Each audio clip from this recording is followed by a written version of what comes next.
Ngomong soal invisible hand, Bang Deddy ini sepertinya tahu siapa, karena Bang Deddy sudah menyebutkan ada sosok yang mengkudeta Golkar, ya, dan julukannya Pak Lurah. Kenapa sih lagi-lagi Pak Lurah ya terus yang disebut-sebut, Bang Deddy? Yang nyebut Pak Lurah siapa? Mau kita tampilkan TikToknya Bang Deddy. Hah? Saya kan bilang Lurah Konoha, nah bukan itu, Pak Lurah. iya, kenapa Lurah Konoha yang dibawa-bawa? Saya nggak tertarik komentarin soal kejadian di Golkar ya, karena kan prosesnya udah lama ya.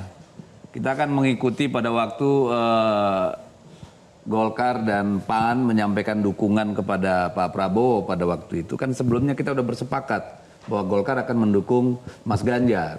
Bahkan sudah izin sama Presiden. Tapi kan kemudian penghubung Golkar waktu itu Pak Mekeng ya. Lalu cerita, kita tanya kenapa tiba-tiba berubah.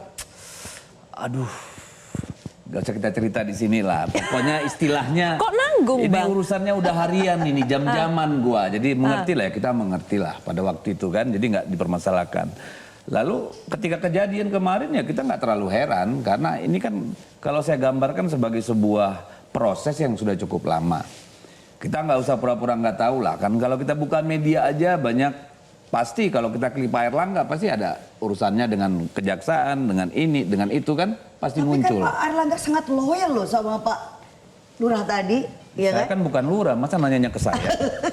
Jadi ada proses, kalau saya sih mengatakan ini kenapa tidak mengejutkan bagi masyarakat, tidak mengejutkan juga bagi Golkar. Karena pertama memang Golkar kan sudah punya apa namanya antibodi yang kuat ya. Ketika ada virus masuk dengan cepat bisa menyembuhkan diri. Itu yang kita lihat. Tapi persoalan yang paling besar menurut saya ini kan ada pada bangsa kita. Sadar atau tidak sadar, kita tengah dicengkram oleh virus apa namanya otoritarianisme, populis yang masuk melalui penguasaan kelembagaan-kelembagaan dan mekanisme-mekanisme demokrasi.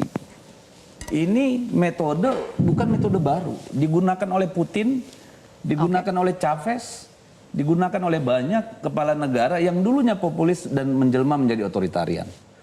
Itu sedang terjadi. Nah, dalam kenapa dia bisa menguasai kelembagaan dan ini melalui mekanisme demokrasi karena apa ya?